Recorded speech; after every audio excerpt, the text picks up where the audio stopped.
a nossa aula. Hoje eu quero começar interagindo com você e eu queria que você digitasse aqui no chat qual é o propósito da Escola de Inteligência Bíblica. Nós falamos isso na abertura da primeira aula, falamos na abertura da segunda aula. Então, são 3 propósitos que nós temos com a Escola de Inteligência Bíblica. Então, escreve para mim aí no chat quais são os 3 propósitos da Escola de Inteligência Bíblica. O Arnaldo está conosco lá do Bujari. Marcos Vinícius chegou aí também. Então, vamos lá, escreve para mim aí quais são os 3 propósitos. Escreve pelo menos um. Silmara e Jurandir também estão no Bujari, né? Nos acompanhando também, acompanhando a escola. Sejam bem-vindos. Então, vamos lá. Escreve para mim aí, gente. Quais são os 3 propósitos da Escola de Inteligência Bíblica? Não é possível que ninguém saiba. Nenhum, pelo menos. Vamos lá. Vai sair, eu acredito que vai sair. Nós falamos na primeira aula, na segunda aula. E eu quero começar hoje. Por quê? Porque isso é extremamente importante você memorizar isso. Porque é esses motivos que vai fazer você estar com a gente toda segunda-feira. Vamos lá, a Valéria colocou: aprender, obedecer e desfrutar das promessas. Muito bom, Valéria, muito bom. Parabéns, é isso aí. Propósito da Escola de Inteligência Bíblica: aprender, aprofundar o nosso conhecimento bíblico, para a gente aprender princípios, para aprendendo poder obedecer, e na medida que eu obedeço, eu desfruto das promessas de Deus, porque quem cumpre princípios, vive promessa. Parabéns, Valéria, Deus abençoe. Então vamos lá, aqui também a Neudilena e Yasmine colocou, o povo está conectado, muito bom. É isso aí, ok? Então vamos para o nosso conteúdo de hoje. Então hoje nós vamos falar do Salmo de número 2, deixa eu abrir aqui já abrir minha Bíblia aqui, para a gente ir para o Salmo de número 2. Eu vou ler o Salmo, hoje eu vou começar lendo o texto que nós vamos estudar, em seguida a gente vai esmiuçá-lo aí ponto a ponto, como a gente faz toda semana. Salmo 2. Por que se amotinam as nações e os povos tramam em vão? Os reis da terra tomam posição e os governantes conspiram unidos contra o Senhor e contra o seu ungido, e dizem: façamos em pedaços as suas correntes, lancemos de nós as suas algemas. Do seu trono nos céus, o Senhor põe-se a rir e caçoa deles. Em sua ira os repreende, em seu furor os aterroriza, dizendo: eu mesmo estabeleci o meu rei em Sião, no meu santo monte. Proclamarei o decreto do Senhor. Ele me disse: tu és meu filho, e eu hoje te gerei. Pede-me, te darei as nações como herança, e os confins da terra como tua propriedade. Tu as quebrarás com vara de ferro, e as despedaçarás como a um vaso de barro. Por isso, ó reis, sejam prudentes, aceitem a advertência, autoridades da terra.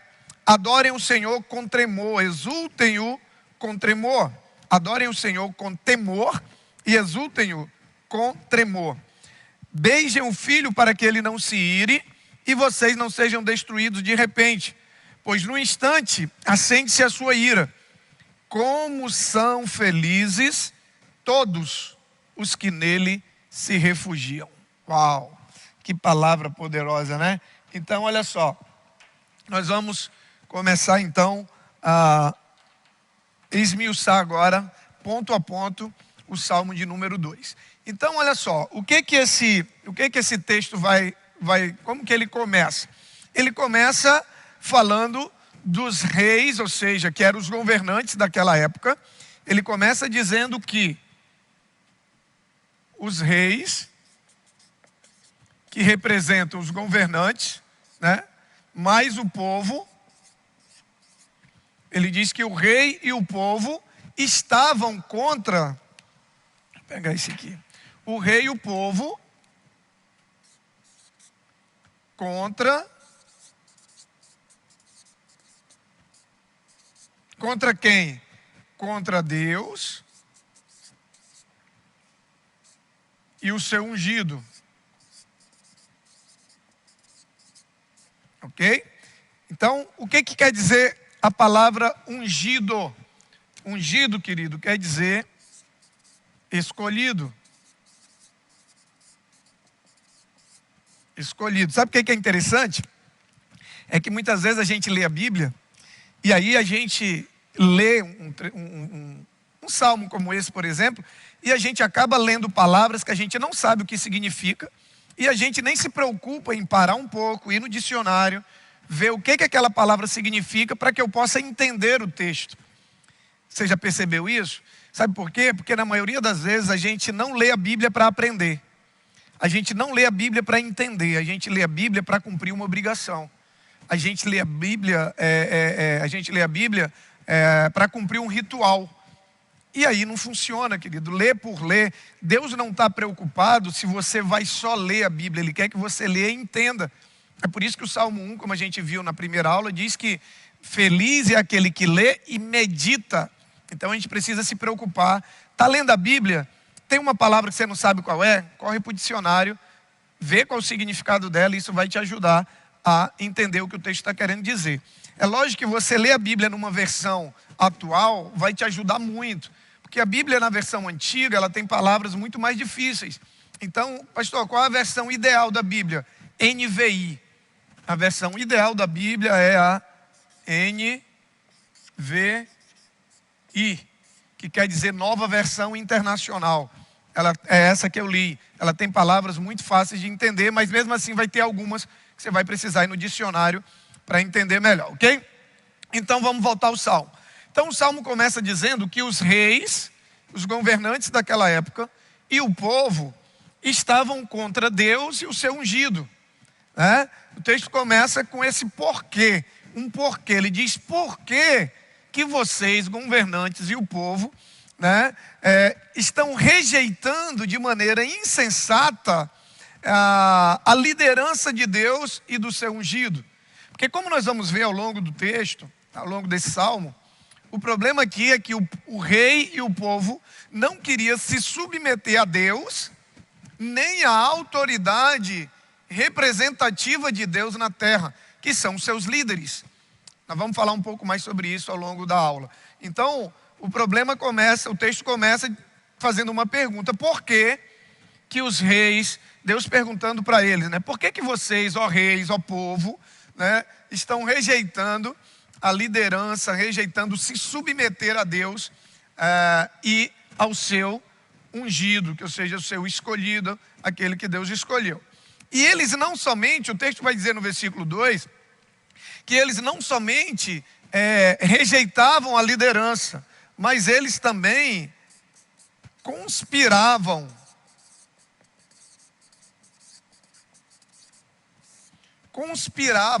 Você sabe o que é isso? Porque uma coisa é eu não me submeter à liderança, ou não me submeter a Deus. Outra coisa é, além de eu não me submeter, eu ainda ficar tramando nos bastidores, sabe, mobilizando pessoas para também se levantar contra Deus ou contra a liderança.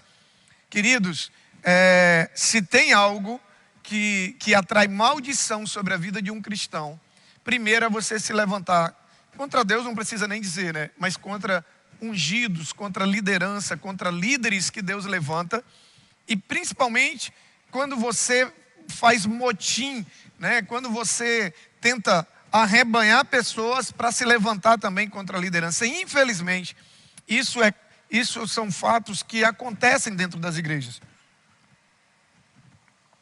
Pessoas que muitas vezes estão insatisfeitas com a liderança, e aí elas se levantam contra, e ainda mobilizam pessoas para se levantar contra. Deixa eu te falar uma coisa. Pastor, mas se eu não estiver satisfeito com a liderança, eu sou obrigado a ficar? Claro que não. Claro que não. Olha só, se você está numa igreja, por exemplo, e você não está satisfeito com a sua liderança, você não é obrigado a ficar lá. O que você faz? Você vai na sua liderança, né? Informa que você está saindo. Eu não digo nem pedir a bênção, porque você não tem que pedir, você tem que comunicar, você é livre.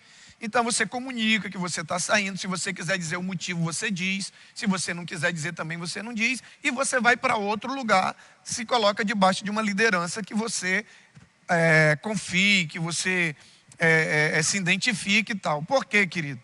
Porque se você se levantar contra uma liderança, você está se levantando contra Deus. Nós vamos começar um estudo no livro Autoridade e Submissão, logo, às quartas-feiras, na nossa academia de líderes, junto com a academia de voluntários. E é um livro fantástico do Otmani, que ele fala exatamente sobre isso. Então, até mesmo, preste atenção, até mesmo quando um líder está errado, preste atenção, se um líder estiver em pecado, você não pode se levantar contra ele.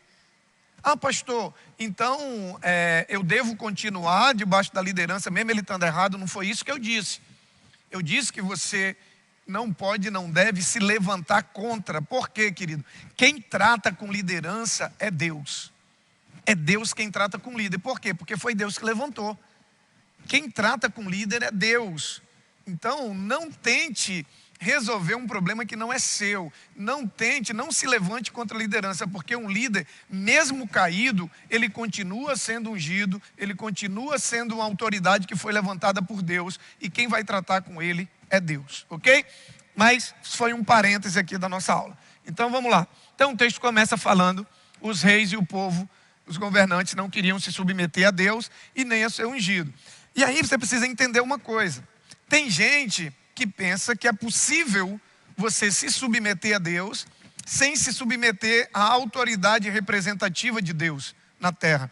E isso é impossível. A Bíblia diz que se eu não amo o meu irmão a quem eu vejo, como eu vou amar a Deus a quem não vejo? E esse princípio ele pode ser aplicado também à liderança, à submissão. Se eu não me submeto ao meu líder a quem eu vejo, como eu vou me submeter a Deus a quem não vejo?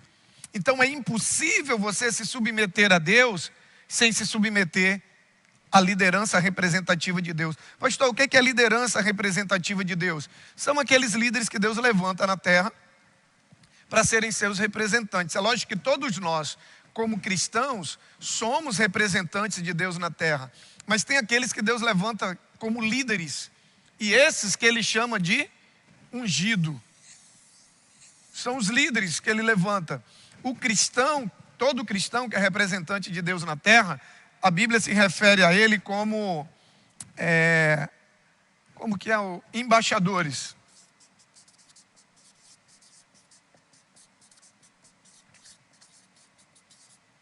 O embaixador de um país, numa outra nação, ele representa o presidente. Então, todo cristão é embaixador de Cristo na terra, embaixador de Deus na terra. Mas ungidos são os líderes que Deus levanta, né, em determinadas áreas para representá-lo. Ok. Então, esse era o problema. O Salmo começa com esse problema. E eles não somente não queriam se submeter, como eles conspiravam. Eles faziam motim, né? Eles tramavam contra Deus e contra a autoridade representativa de Deus. Querida, primeiro ensinamento que você precisa aprender hoje, que é insensatez. O que é insensatez? É tolice, não é sábio, sabe? É tolice, é insensatez, é loucura você se levantar contra Deus e contra a sua autoridade representativa em qualquer área ou em qualquer nível. Porque a autoridade representativa, ela existe em vários níveis.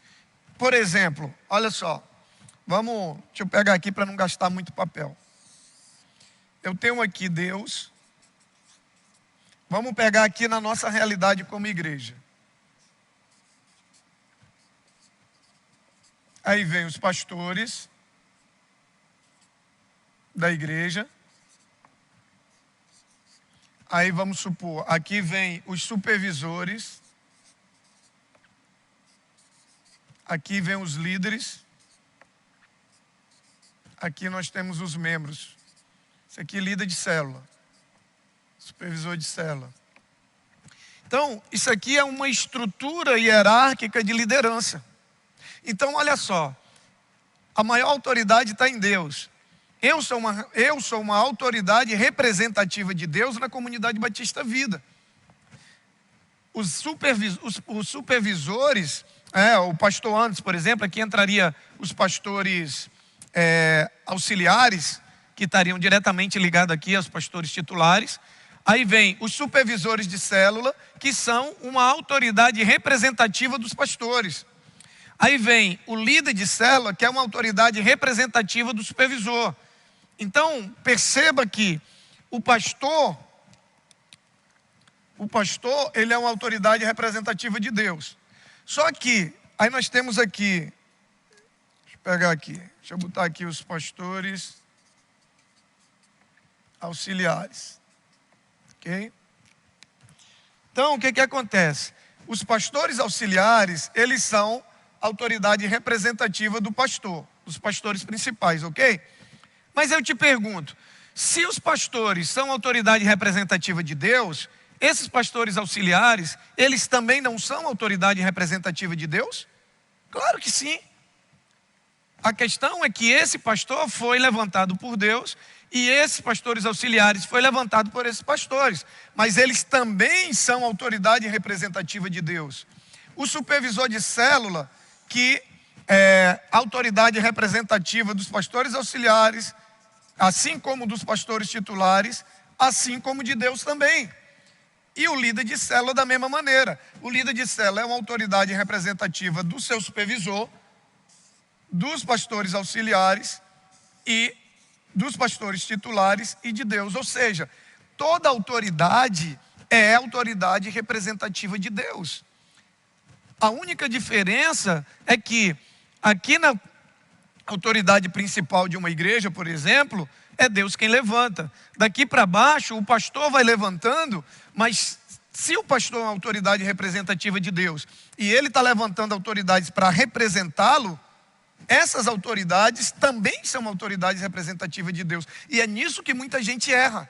É nisso que muita gente peca e peca feio. Por quê? Porque a insubmissão é um dos piores pecados que a Bíblia considera, que a Bíblia compara ao pecado de feitiçaria.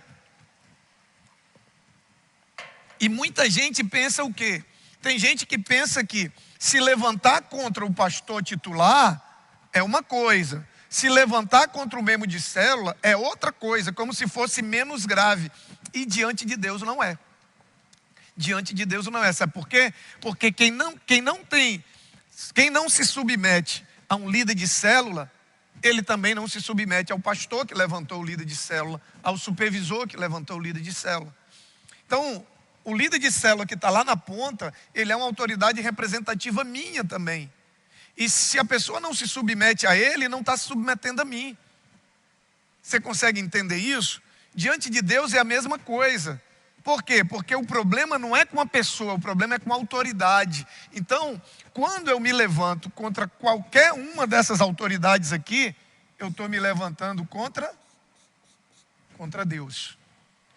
Quando você se levanta contra qualquer um nível de autoridade, você se levanta contra Deus. Isso é bíblico, querido.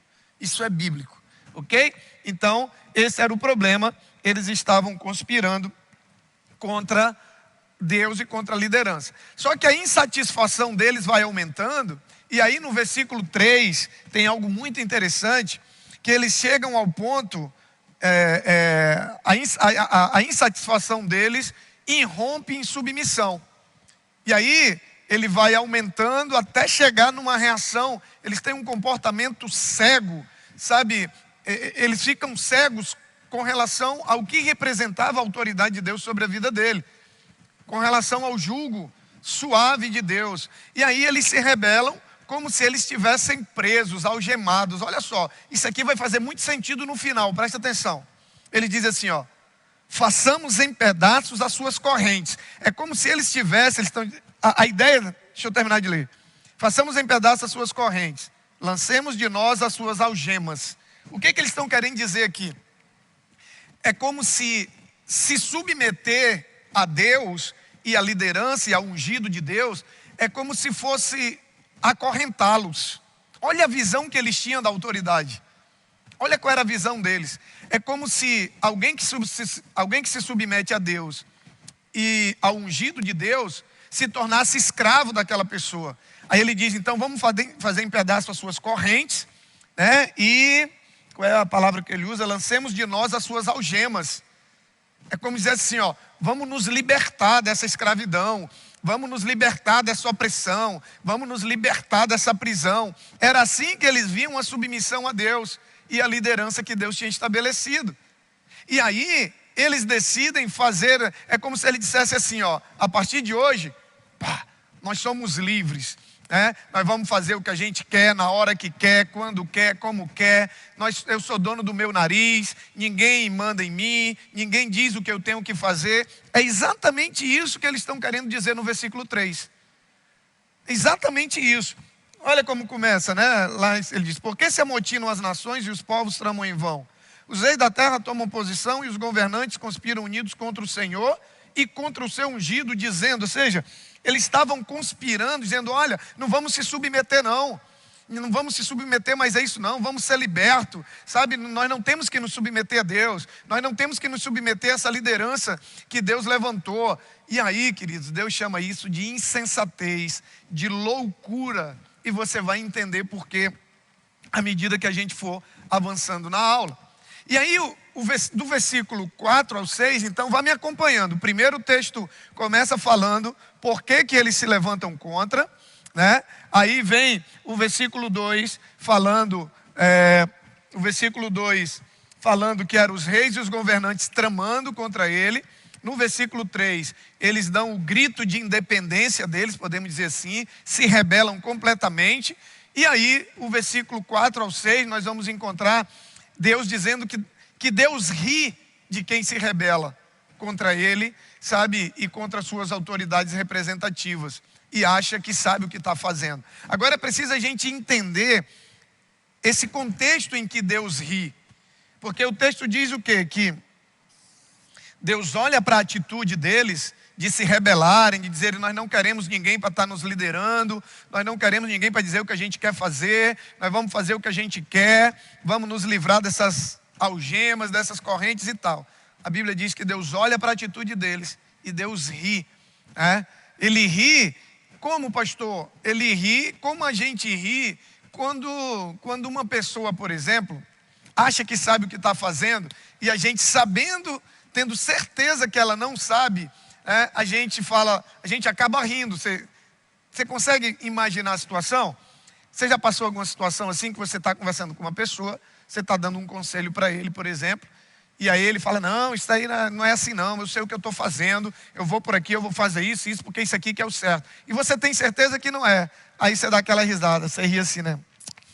Como se dissesse assim, sabe de nada, inocente.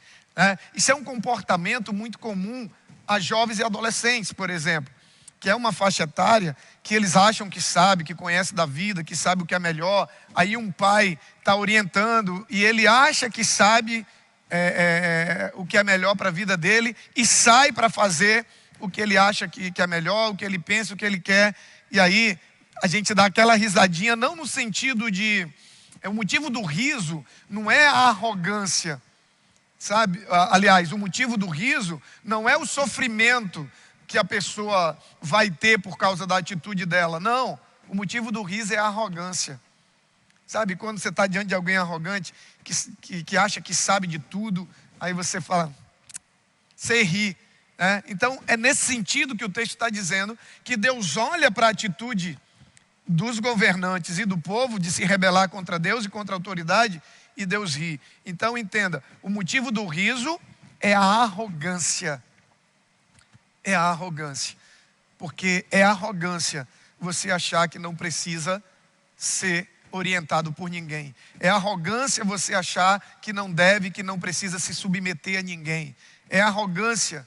E aí Deus ri da arrogância dele e não necessariamente do sofrimento que viria por conta daquela arrogância. E aí Deus repreende aquele comportamento dos governantes e do povo, no sentido de evitar o erro, de evitar as consequências daquele comportamento, deixando claro que era ele que havia estabelecido o ungido dele. E se levantar contra o ungido dele, era se levantar contra ele. Olha o que o texto vai dizer. No versículo 5, Deus vai repreender, a atitude deles que eles tomaram. E no versículo 6, o versículo 6 começa dizendo, Deus falando, eu mesmo estabeleci o meu rei em Sião, no meu santo monte. Então, O versículo 6 vem para deixar claro, Deus diz, olha, quem estabeleceu a autoridade que vocês estão se levantando contra foi eu. Foi eu. Deus estava querendo dizer o que eu falei no início. Se levantar contra ele é se levantar contra mim. Foi eu quem estabeleci ele. Deus deixa muito claro. E é extremamente importante isso, preste bem atenção. Saber que foi Deus que estabeleceu. Deixa eu botar aqui. Saber que foi Deus que estabeleceu é importante, tanto para quem obedece,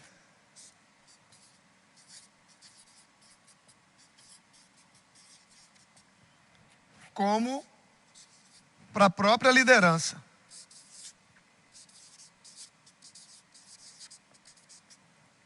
Está aqui, para o próprio líder.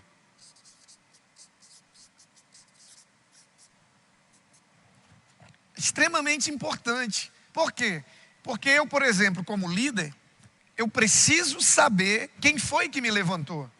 Eu preciso saber quem foi que me chamou. Por quê? Porque vai ter momento durante a caminhada que se eu não tiver essa certeza aqui, ó, que foi ele que me chamou, eu posso duvidar do meu chamado, eu posso ficar pelo meio do caminho, eu posso desistir, eu posso deixar outras pessoas me convencerem que eu não sou chamado, que eu não fui chamado, que eu não, enfim. Então, eu preciso saber. Então, quando Deus diz aqui, eu mesmo levantei, era tanto para a autoridade, para o ungido dele saber, dizendo, olha, foi eu que te levantei, como é importante para quem obedece.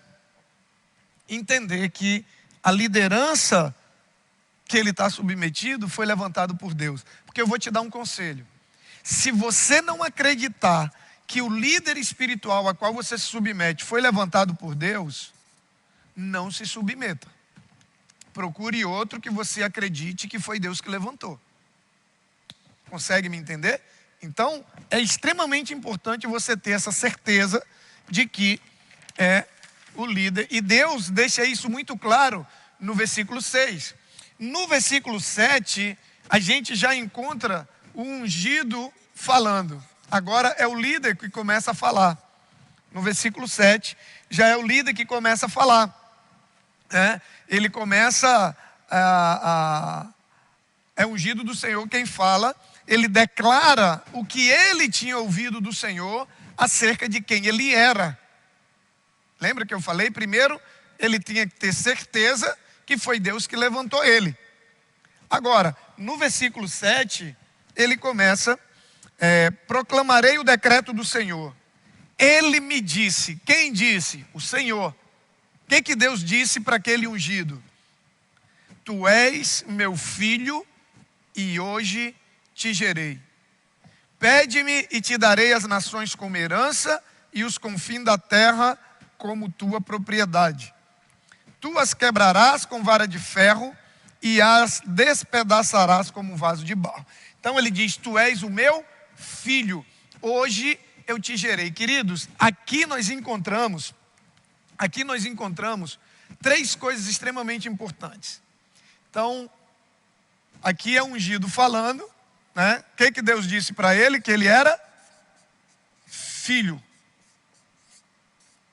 Ele disse, é o meu filho. E aqui nós encontramos três situações extremamente importantes. Primeira, isso aqui, ó, representa o principal problema, ou seja, o problema central do ser humano.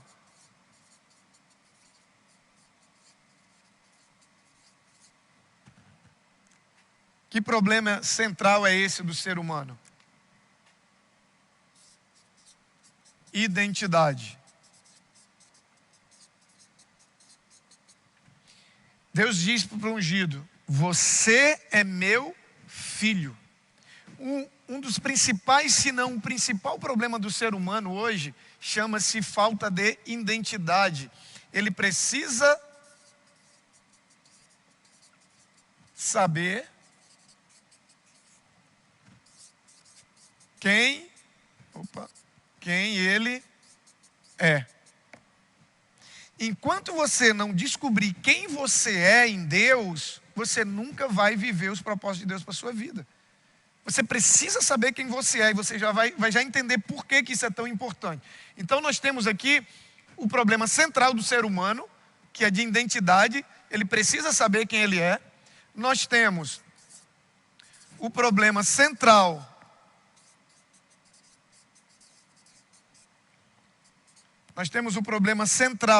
do cristão.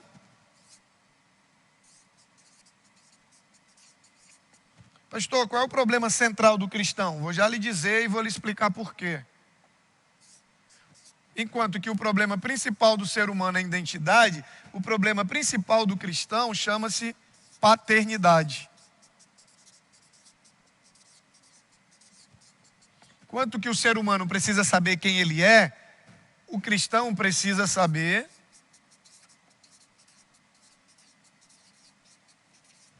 quem é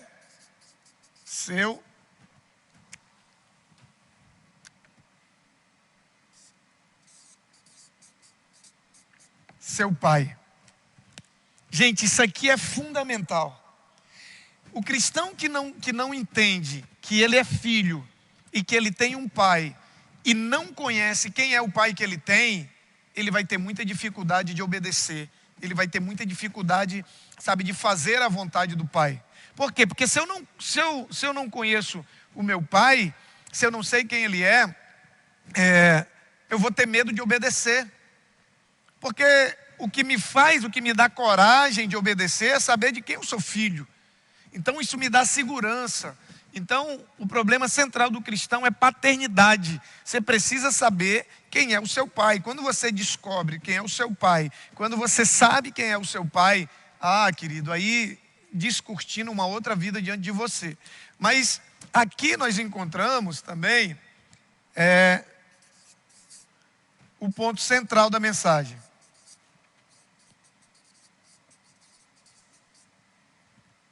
O ponto central do texto. E eu vou já te explicar por quê. O ponto central desse texto. Por quê? Porque a submissão que o texto começa falando lá em cima, a submissão que Deus quer que os governantes e o povo tenha para com ele e para com a sua liderança, não é uma submissão de um escravo para com o seu senhor, não. É a submissão de um filho ao pai. E isso faz toda a diferença. Porque uma coisa é eu me submeter a alguém para ser dominado, para ser escravizado, para ser explorado. Outra coisa é eu me submeter a alguém que me ama e quer o meu bem. Uma coisa é eu me submeter para ser explorado. Outra coisa é eu me submeter para ser conduzido, para ser protegido, para ser alimentado. É totalmente diferente. Então, Deus faz questão de deixar claro para o ungido, quando ele diz: Deus me disse, tu és o meu filho, que eu hoje te gerei. Então, se ele é o filho, nós precisamos entender a nossa identidade como ser humano, nós precisamos entender a nossa paternidade como cristãos, de quem nós somos filhos, quem é o nosso pai. E aqui nós encontramos o texto central da mensagem, porque esse povo precisava entender que a submissão que Deus queria que eles tivessem não era para o mal deles, era para o bem. Quem estava querendo liderá-los, podemos dizer assim, dominá-los, podemos dizer assim, não era um senhor de escravos, carrasco, não, é um pai. É um pai que ama, que sabe o que é melhor para o filho e que quer o filho submisso a ele. Por quê? Porque sabe que se o filho for submisso a ele, e lembre que ser submisso a ungido é ser submisso a Deus, né? Então, por quê? Porque o ungido só fala daquilo que vem de Deus. Se ele fala daquilo que não vem de Deus, ele não é ungido, né? Então, por isso que você precisa escolher bem quem você vai seguir, ok? E aí, nós precisamos saber quem nós somos. Por quê, queridos? Presta atenção, porque isso vai definir algumas coisas na nossa vida. Por exemplo, quando você entende que você é filho, o fato de você entender quem você é, quem é o teu pai, Isso define a posição que você vai ocupar. E isso define também as promessas que você vai desfrutar. Por quê, pastor? Porque olha só, você concorda comigo que um filho, ele tem direitos, ele tem acessos que outra pessoa não tem? Com o pai? Então, se você não sabe que é filho, às vezes você tem até medo de acessar ou de tentar algo com o pai. Então, quando você entende essa relação de paternidade e você olha para a tua relação com Deus, como você olha para a relação de um pai e um filho, você vai descobrir que como filho, você tem uma posição para ocupar. Você tem uma posição para ocupar. E como filho, você tem promessas para desfrutar. Todo filho tem direito à herança. Porém, não adianta você ser filho e você não saber que é. Por exemplo, vamos supor que eu tivesse um filho, além dos que eu tenho, e ele não soubesse que era meu filho. E aí, de repente, eu morro, deixo uma herança muito grande. Aquele filho que não sabe que é meu filho, ele jamais iria desfrutar. Ele jamais iria tomar uma posição, ele jamais iria se posicionar como filho e exigir a parte dele na herança. Então eu só consigo me posicionar como filho e desfrutar da promessa da herança de Deus para mim quando eu entendo a paternidade. Quando eu não só sou filho, mas quando eu me vejo como filho, quando eu me sinto como filho, quando eu assumo a minha identidade de filho, quando eu realmente aceito a paternidade de Deus sobre a minha vida. Aí sim, eu posso tomar a posição de filho e desfrutar das promessas. Deixa eu te falar uma coisa. Se você entregou a tua vida para Jesus, se você, sabe, tem Ele como teu Senhor e Salvador, você é filho. Agora, não se deixe enganar pela religiosidade, nem pelo diabo, que ele diz que todo mundo é filho de Deus. Quem já ouviu essa frase? Ah, todo mundo é filho de Deus. Isso é mentira. Isso é mentira, biblicamente falando, isso é mentira. A Bíblia diz que todos são criaturas de Deus, porque foram criados por Deus. Mas filhos de Deus, ele vai dizer lá, acho que na segunda ou na terceira carta de João, que ele diz: eu vim para os meus, mas os meus não me receberam. Mas a todos quantos me receberam, eu dei-lhes o poder de serem feitos filhos de Deus, a saber, os que creem no seu nome. Então, ele diz ali, a todos quantos me receberam, não é a todo mundo. Então, o filho de Deus é quem recebe Jesus como Senhor e Salvador da sua vida. Porém, tem muita gente que recebeu Jesus, mas ele ainda não entendeu essa relação de pai e filho, de paternidade. E às vezes ele se relaciona com Deus como juiz somente, como julgador, ou como um carrasco que está ali, sabe, esperando a gente errar para ele vir punir. Não, Deus é pai, você é filho e é um filho amado. Viva como um filho, se posicione como filho, tome posse das coisas do pai como filho. Queridos, isso é extremamente importante, você entender essa relação de pai e filho. Então Deus diz para o ungido dele, diz: olha, você é meu filho.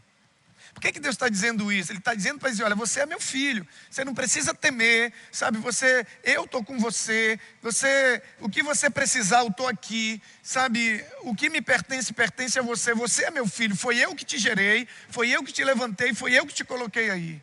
Querido, teve um momento já durante a minha caminhada como cristão e como líder, que se eu não tivesse certeza dessa relação de paternidade, eu já tinha ficado pelo meio do caminho. Então, ele é pai. Quando ele nos desafia a nos submetermos a ele, e as autoridades que ele levanta sobre a nossa vida, é porque ele quer o nosso bem. Entender que ele é pai faz toda a diferença com a maneira como eu vou receber a orientação dele. Uma coisa é eu receber uma direção, uma orientação, uma correção de alguém que eu não confio que quer o meu bem. Outra coisa é eu receber uma orientação, uma correção de um pai, que eu sei que me ama e que eu sei que quer o meu bem. Isso faz toda a diferença. Então entenda, você é filho, filho amado. Não simplesmente filho, mas filho amado. Porém, o que acontece? Todo filho, ele tem o quê, queridos? Todo filho, ele vai ter o quê? Deveres e direitos. É muito comum a gente dizer direitos e deveres, né? Só que o dever vem primeiro do que o direito. Né? Então, você tem deveres e direitos como filho. Quais são os deveres de um filho? Né? Deixa eu pegar mais aqui embaixo. Quais são os deveres de um filho? Vamos resumir tudo? Tudo. O que é deveres? São as obrigações. Todo filho ele tem direitos e tem deveres. Tem direitos e tem obrigações. Quais são os deveres como filho? Eu vou resumir tudo em uma palavra.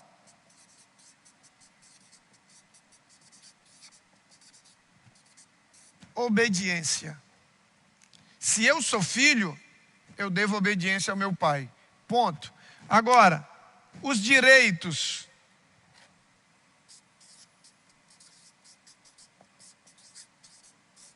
Os direitos como filho. O que são os direitos? Nós temos aqui as promessas, herança. Nós temos aqui intimidade. Nós temos aqui liberdade. Ou seja, quem é filho, só quem é filho, tem direito às promessas, tem direito à herança. Ou você acha que se o seu pai morre, alguém que não é filho dele tem direito à herança? Legalmente? Não. Então, espiritualmente é a mesma coisa. A herança é dos filhos. Intimidade. Ninguém tem com um pai a intimidade que um filho tem. Por quê? Porque ninguém conhece o pai como filho e ninguém é conhecido pelo pai como um filho. Então, um filho tem liberdade com o pai que outra pessoa não tem. O filho tem a liberdade de brincar, o filho tem a liberdade de falar algumas coisas. Então, a intimidade e a liberdade que um filho tem, ela é totalmente diferente. Tudo isso é direito nosso. Porém, nós também temos deveres. O grande problema é que a maioria só quer ter direitos. Mas são os deveres que nos garantem os direitos. O amor, ele é incondicional. O amor, ele é incondicional. Mas as promessas não. Por exemplo, você é pai ou mãe, você tem 2 filhos, ok? Você sempre vai amar os 2 da mesma maneira. Mas vamos supor que você tem um filho que cumpre todos os direitos dele. E tem um outro que não cumpre. Aliás, cumpre todos os deveres, né? Você tem um filho que cumpre todos os deveres dele. Todos os deveres. E outro que não cumpre, você não pode dar os mesmos direitos. Porque isso chama-se injustiça. E Deus não é injusto. Deus não é injusto. Lembre, a graça, ela é derramada na oportunidade que Ele dá para todos. Então, a oportunidade de ser filho, Ele dá a todos quantos me receberam, deles o poder de serem feitos filhos de Deus. Isso é graça. Isso é graça. Agora, os direitos são para aqueles que aproveitam a graça, que mesmo sem merecer, recebe a oportunidade e, aproveitando essa oportunidade, se torna filho, cumpre os seus deveres e acessa os direitos. Entendeu?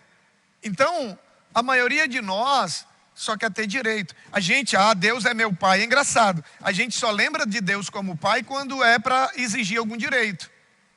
Mas e os deveres? Você tem que lembrar de Deus, que Deus é seu pai nessa hora também. Na hora que você tem que tomar uma decisão, se obedece ou não, você tem que lembrar, peraí, eu sou filho. E filho obedece, eu vou fazer o que meu pai quer. O problema é que a gente só quer usufruir do direito de filho. A gente também não quer abraçar os deveres de filho. E só desfruta do direito quem abraça os deveres, querido. Isso é fato. Então, quem é filho, no versículo 8, a gente vai ver que ele diz para o filho, ele diz, pede-me. O filho, ele tem a liberdade, ele tem o direito de pedir, e ele tem a promessa do pai de que ele dá. Ele diz, pede-me e te darei as nações por herança. Agora você precisa entender uma coisa. Tomar uma água aqui. Você precisa entender uma coisa. O filho tem o direito de pedir, mas lembre que quem é o pai é ele. E é ele que decide o que dá. Entendeu? Porque tem gente que acha que porque é filho, ele vai pedir e o pai vai dar tudo que ele pede. Você dá tudo que o seu filho pede? Se você dá tudo que o seu filho pede, você não é um bom pai. Porque os nossos filhos, eles pedem coisas que às vezes que não é para o bem deles. E às vezes eles nem sabem que não é para o bem, mas nós como pais mais maduros, nós sabemos que aquilo não vai fazer bem, então a gente não dá. Se você dá algo para o seu filho, mesmo sabendo que vai ser ruim para ele, porque você não quer contrariá-lo, você não ama o seu filho. Porque o pai que ama, ele dá aquilo que é melhor para o filho. Ele dá aquilo que vai fazer bem ao filho. E não simplesmente, porque eu quero. Tem menino que faz birra, eu quero. O pai vai lá e dá. O pai sabe que não é para dar, sabe que é perigoso às vezes a criança brincar com algo, coloca a vida dela em risco, mas porque o menino pediu tanto, encheu o saco, ele foi lá e deu. Com Deus não funciona assim. Então tem a liberdade de pedir ao pai, mas lembre que ele é o pai e é ele quem decide o que dá. Por que é ele que decide, pastor? Porque é ele que sabe o que é melhor. É ele que sabe aquilo que você realmente precisa. E aí eu botei uma frase aí no slide, que eu acho ela muito interessante. Se ele não deu o que você pediu, é porque não era o que você precisava. Porque se fosse o que você precisava, ele tinha lhe dado. Uau! Porque tem gente que quer um relacionamento com Deus igual aqueles meninos buchudo. Ele pede uma coisa para Deus e Deus não está dando e ele fica insistindo. Ei, pede e deixa Deus decidir. Porque é Ele que sabe o que é melhor. Se for para o teu bem, Ele vai dizer sim. Se for para o teu bem, Ele vai dizer não. E nós temos que ter maturidade para entender isso. Nós temos que ter maturidade para entender isso. Então, nós devemos pedir às nações, isso aqui é fantástico, querido. Nós devemos pedir às nações da terra, no sentido de ver pessoas se convertendo. Porque olha só, de que nações ele está falando? Dessas nações que se recusavam a se submeter. Deus está dizendo para ele, olha, pede. Pede e eu vou te dar as nações. Sabe, às vezes a gente não recebe nada de Deus porque a gente não sabe pedir. A Bíblia vai dizer, pede e não recebe porque não sabe pedir. Porque pede para gastar com os seus deleites, com os seus prazeres. Sabe por que às vezes a gente não recebe? Porque a gente só pede para os nossos prazeres, sabe, para os nossos deleites. A gente não está preocupado em pedir coisas que têm a ver com a vontade de Deus, que agrada a Deus. Como, por exemplo, pedir para ver as pessoas se convertendo. Uau! Nós não nos preocupamos com o que Deus se preocupa. Por exemplo, qual foi a última vez? Escreve para mim aqui no chat. Escreve para mim aí. Vou acessar aqui. Qual foi a última vez que você orou pela conversão de alguém? Que você pediu para Deus alguém assim, Senhor, me dá a vida dessa pessoa nas minhas mãos, no sentido dela se converter, sabe, dela entregar a vida dela a Jesus. Porque esse texto ele pode ser aplicado, pelo menos de 3 formas, nós vamos ver no final.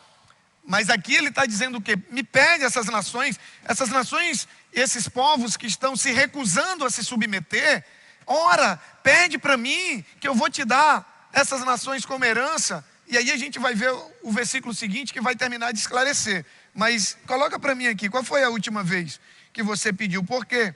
Porque pedir para ver pessoas se convertendo é algo que agrada a Deus. É algo que agrada a Deus. Então vamos lá. Vamos lá. E coloca aí, a vara de goiabeira vai começar a cantar. Qual foi a última vez que você pediu a Deus para alguém se converter? Ele está dizendo, pede-me e eu te darei as nações por herança. Essas nações que não queriam se render, que não queriam se submeter. Ele está dizendo, ora que as pessoas, que eu vou te dar. Deixa eu ver aqui, o Anderson disse que orou ontem,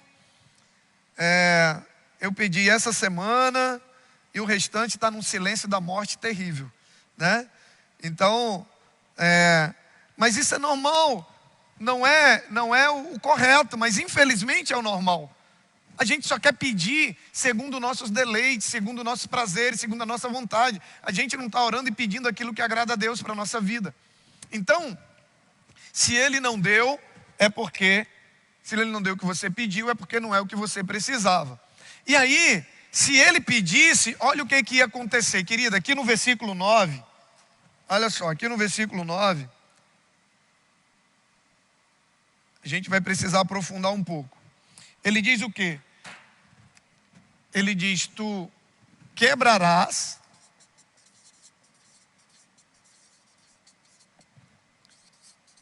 com vara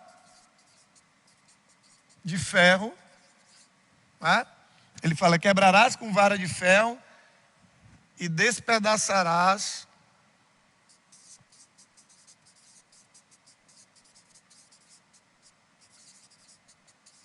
como um vaso. Agora você precisa entender uma coisa. Quando você vai para o original, essa palavra aqui, quebrarás, que está na NVI, ela tem o mesmo significado de reger e pastorear. Olha só quando você aprofunda, como a coisa vai fazendo sentido. Então ele está dizendo o quê?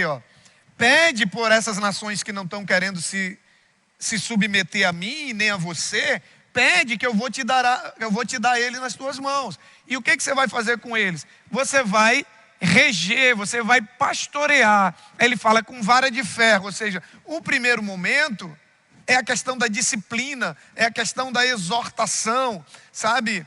E quebrando todo o jugo, quebrando toda a desobediência. Mas, num segundo momento, a vara, preste atenção, a vara que ele diz, a vara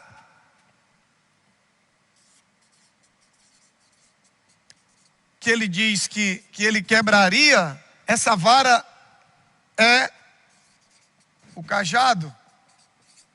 Que você conhece um cajado, ele tem duas partes. Ele tem a primeira parte que é côncava, né, assim, e a outra parte que é reta. Então, os estudos dizem que o pastor, ele usava aquela ponta reta para defender o rebanho dos lobos, e ele usava aquela parte côncava para poder trazer a ovelha para perto.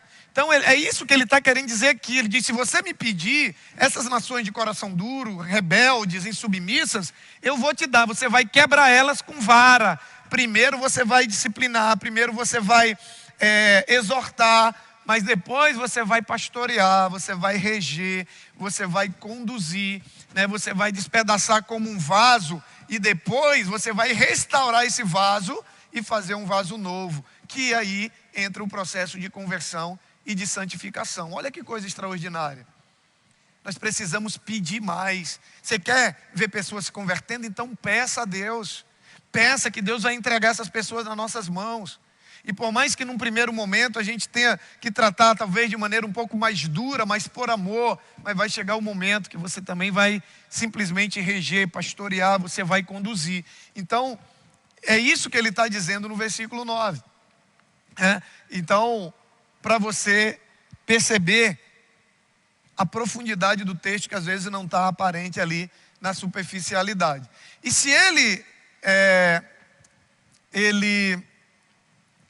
ele orasse, aquela nação se converteria. Agora, no versículo 10, Deus começa agora a fazer uma exortação.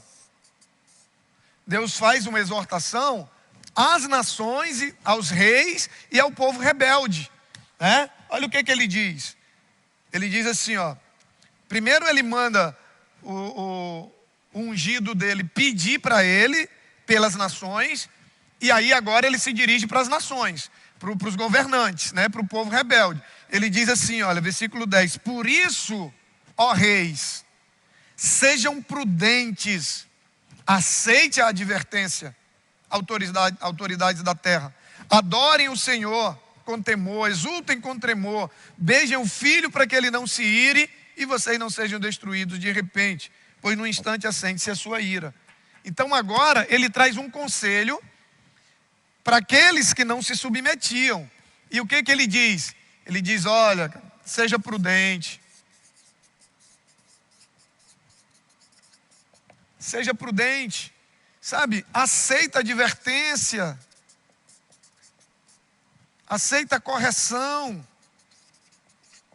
Aceita a correção, sabe? Adora a Deus, se curva diante de Deus, para de ser rebelde, para de se rebelar, para com esse negócio de querer quebrar as algemas, quebrar as correntes, de se libertar, de fazer o que quer, para com isso. Ele diz, seja prudente, seja sensato, aceite a advertência do meu ungido, para que você se volte para mim. E aí ele diz, beijem o filho. Quem era o filho, querido? Vamos voltar aqui. Quem era o filho? Está aqui, ó. Quando ele diz beijem o filho, era a representatividade de que eles estavam decidindo se submeter por amor. Não era obrigado, não era por pressão, não era por medo. Eles estavam se reconciliando com o ungido do Senhor. Era a mesma coisa de se reconciliar com o próprio Senhor. Então ele está dizendo beijem o filho, que era a autoridade representativa dele. O beijo era um sinal de submissão por amor. Agora, por que Deus queria tanto que esse povo, que essas nações... Por que Deus queria tanto que esse povo, que essas nações se curvassem diante dele, se submetessem a ele, se submetessem à autoridade representativa dele? Tudo para evitar a destruição deles. Não por Deus, que Deus não destrói ninguém, mas pelos frutos da sua própria rebeldia, sabe, pelos frutos da sua própria insubmissão. Então Deus queria poupá-los da destruição que a rebeldia traz e queria levá-los à verdadeira felicidade, que o final do versículo 12 vai dizer que são felizes aqueles que se submetem, né? Felizes aqueles que se refugiam no Senhor, ok? Aí, queridos, olha só. Como que a gente conclui? Quero encerrar daqui a pouquinho, que eu quero falar uma outra coisa no final. Então vamos pegar um resumão aqui de maneira muito, muito objetiva, para a gente poder entender todo esse processo do Salmo 2. Então ele começa, Deus perguntando por que os governantes e o povo rejeitam se submeter a ele e a sua autoridade representativa, que é chamada de ungido. Eles se rebelam, né, como se estivessem se libertando da escravidão, no versículo 3, como você viu, né, como se ele estivesse ali se libertando e fazer o que quisesse. Deus ri dessa atitude dele, insensata. Deus deixa claro que o ungido é filho dele, foi ele que levantou. E aí Deus exorta os governantes ao povo a serem prudentes, sensatos e se submeter, não à autoridade representativa somente, mas à autoridade de Deus, e sob pena deles serem destruídos repentinamente. Essa palavra tem um significado. Quando ele diz, para que vocês não sejam destruídos de repente. E aí isso aqui vai fazer uma ligação lá com o Novo Testamento, com o tempo que a gente vive hoje com relação à volta de Cristo. Ou seja, Deus estava dizendo assim, ei, se submete para que você não seja destruído assim num piscar de olhos, porque vai ser assim, e se você não estiver pronto, se você não estiver submisso, se você não estiver fazendo a minha vontade, não vai dar tempo, né? Então já faz essa alusão. Então aí a gente precisa entender uma coisa nesse versículo 12. A paciência de Deus, Deus é paciente, queridos? Sim ou não? Claro que é, mas a paciência de Deus não é placidez, não faz com que ele fique inerte às escolhas erradas. A ira de Deus, que ele diz aqui, para que ele não se ire de repente, a ira de Deus não é falta de controle, como a gente, né, que perde o controle e faz o que não gostaria de fazer e depois se arrepende. Não, a ira de Deus não é falta de controle. O riso que Deus deu lá no versículo 4, não é não é crueldade. A compaixão de Deus não é sentimentalismo, não. Porque olha só, no dia do julgamento, isso aqui você vai entender agora, nós vamos fechar nisso aqui. Quero que você entenda isso aqui, ó. O quadro aqui é o seguinte. Tem um povo e uns reis, ou seja, algumas nações, que não se submete a Deus nem às autoridades. E Deus sabe que se eles não se submeterem, eles vão se perder. Eles vão se perder. Deus sabe que no dia do julgamento, no dia do julgamento, presta atenção, no dia do julgamento, Deus não vai julgar nem com raiva, com ira, e nem com sentimentalismo. No dia do julgamento, Deus vai julgar com justiça. Querido, coloca uma coisa na tua cabeça. Se no dia do julgamento, se você não estava fazendo aquilo que você deveria fazer, por mais que Deus te ame, por mais que tudo, Deus não vai dizer assim, não, esse aqui era para se perder, mas eu gosto tanto dele, hoje eu estou meio sentimental, então mesmo ele não estando para ser salvo, eu vou dar essa oportunidade. Não, querido. A oportunidade Deus nos dá agora. Na hora do julgamento, Deus não pode fazer mais nada. Ah, pastor, você está dizendo que Deus não pode? É isso, sabe por quê? Não, que ele não pode no sentido de não ter poder, não. É que Deus não vai contra a sua palavra. Deus, ele não vai dizer na sua palavra que o caminho é esse, e você toma outro caminho, e na hora do julgamento, ele vai te ajudar aqui e ir contra o que ele tinha dito aqui atrás. Esquece, Deus não vai contra a sua palavra. Então você entende que, por que a urgência de Deus, de que a gente se submeta a Ele? Porque olha só, quem não se submete a Deus e à autoridade, enquanto está vivo, tem a oportunidade de consertar isso. Mas depois que morreu, já era. É por isso que ele insiste, ele grita para que nós façamos a escolha certa. Porque quando chegar na hora, ele não vai poder fazer mais nada, porque ele não vai contra a sua própria palavra, e nem contra a sua natureza. Ele é justiça, então ele não vai agir de maneira injusta. Preste atenção, querido. Ele não vai ser injusto, preste atenção. Deus não é injusto nem para condenar e nem para absolver. Uau!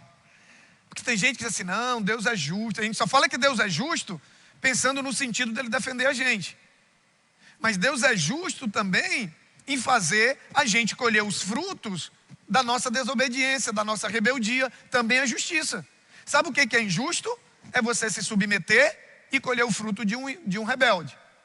Injusto é o rebelde colher o fruto do obediente e o obediente colher o fruto do rebelde. Isso é injustiça. Mas o obediente colher o fruto da sua obediência e o rebelde colher o fruto da sua rebeldia, isso é justiça.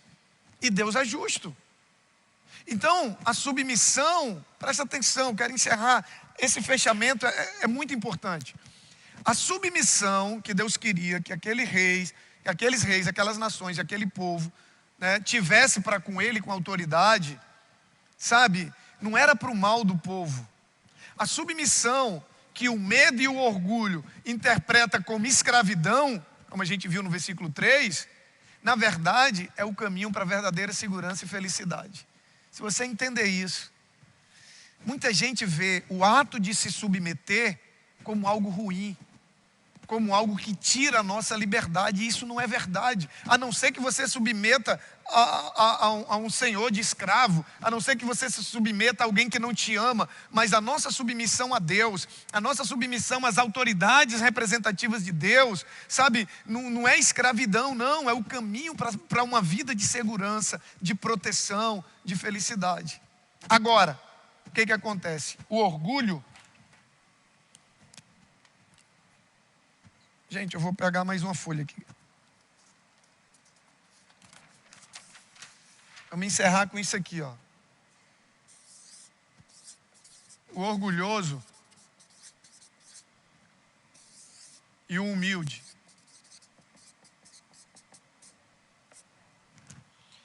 o orgulhoso, ele vê a submissão como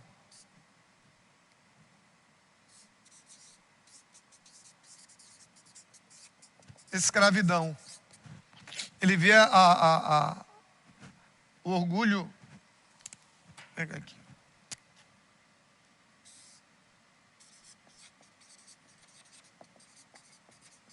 Submissão a Deus e as autoridades representativas. Então, o orgulhoso, ele vê a submissão como escravidão. Já o humilde, ele vê a submissão como cuidado, proteção, direção. Você consegue entender a diferença? Então, o orgulhoso, por que ele não se submete? Porque ele vê aquilo como uma escravidão, ele vê como humilhação, e o humilde vê como exaltação. Entendeu? Então, essa é a diferença. O orgulhoso não se submete, o humilde se submete. Aí a Bíblia diz que Deus resiste ao soberbo, ao orgulhoso, mas dá graça aos humildes. Então, o orgulhoso, ele sempre vai ver a submissão dessa maneira. Agora, deixa eu deixar aqui. Esse princípio que a gente falou aqui, ele pode ser aplicado de três maneiras, em três situações pelo menos. Esse texto, ele pode ser aplicado literalmente como era a autoridade, as autoridades, os reis e o povo se submetendo ao ungido de Deus, que era a liderança de Deus estabelecida na terra. A gente também pode fazer um paralelo do ímpio, do pecador, se submetendo à autoridade de Cristo. E nós podemos fazer uma aplicação, sabe, do cristão se submetendo à autoridade de Deus. Que são a autoridade de Deus na terra, querido? Tem duas autoridades de Deus na terra que ele levanta. A primeira é a Bíblia. Você sabia disso? Se a Bíblia não é autoridade na tua vida, esquece cristianismo, esquece salvação, esquece promessa, esquece tudo. Primeira autoridade é essa aqui, ó, Bíblia. Por quê? Porque ele é a palavra. Lembra lá no Evangelho de João? No princípio era o verbo, e o verbo, o que é verbo? Palavra. No princípio era a palavra era Deus, e a palavra estava com Deus. Então a primeira autoridade na sua vida é a Bíblia. E tem gente que está 10 anos na igreja e ainda não tem Bíblia como autoridade na vida dele. Porque no dia que a Bíblia for autoridade na sua vida, você vai fazer exatamente de acordo com o que ela diz, e não de acordo com o que você gosta. Sentiu aí no lombo? Pá! Pegou? A Bíblia é autoridade na tua vida? Sim ou não? A Bíblia é autoridade na tua vida? Você faz tudo o que ela diz para você fazer, ou você só faz o que você concorda? Você só faz o que te é conveniente? Ou você só é daquele que tem a caixinha de promessa em casa? Você viu uma caixinha de promessa que vende nas livrarias evangélicas? Todo dia você abre lá, tira uma promessa, só que ali dentro só tem promessa. Cadê os deveres? Cadê as obrigações? Eu nunca vi numa loja vendendo as obrigações. Tirei aqui uma hoje. Você tem que abandonar isso. Outra para hoje. Você tem que mudar nisso. Você tem que ser mais humilde. A gente só quer as promessas. Só compra caixinha de promessa. Ninguém compra caixinha de dever, né? Engraçado, né? Mas a Bíblia, ela precisa ser palavra de Deus como um todo para nós. Tanto as promessas e a herança, como também os decretos, as leis, os mandamentos. Então, primeira autoridade na sua vida, Bíblia. Segunda autoridade, liderança.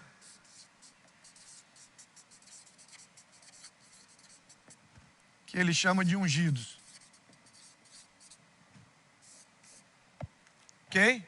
Então, se você não se submete, e aí o desafio era para as autoridades se submeter, e nós podemos aplicar no sentido de o ímpio precisa ter a Bíblia como autoridade e a liderança também, ou seja, se submeter ao senhorio de Cristo, senão não rola salvação, e o cristão se submeter à autoridade representativa de Deus e se submeter à Bíblia. Em todos os casos, a melhor opção é a submissão.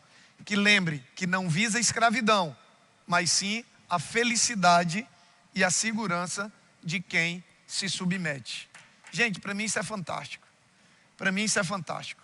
Sabe, Deus olha para nós, e aí eu digo tanto ímpio como cristão, Deus olha para um povo, e Deus sabe que a partir do momento que a gente morrer, Deus sabe que quando chegar a hora do julgamento, Ele não vai poder fazer mais nada, Ele não vai mais poder interferir. Por quê? Porque Ele já estabeleceu a sua justiça. Ele só vai poder julgar cada um de acordo com as suas escolhas, está na Bíblia. Por saber que na hora do julgamento não tem mais o que ser feito, é só decretar o final de acordo com as escolhas que nós fizemos em vida.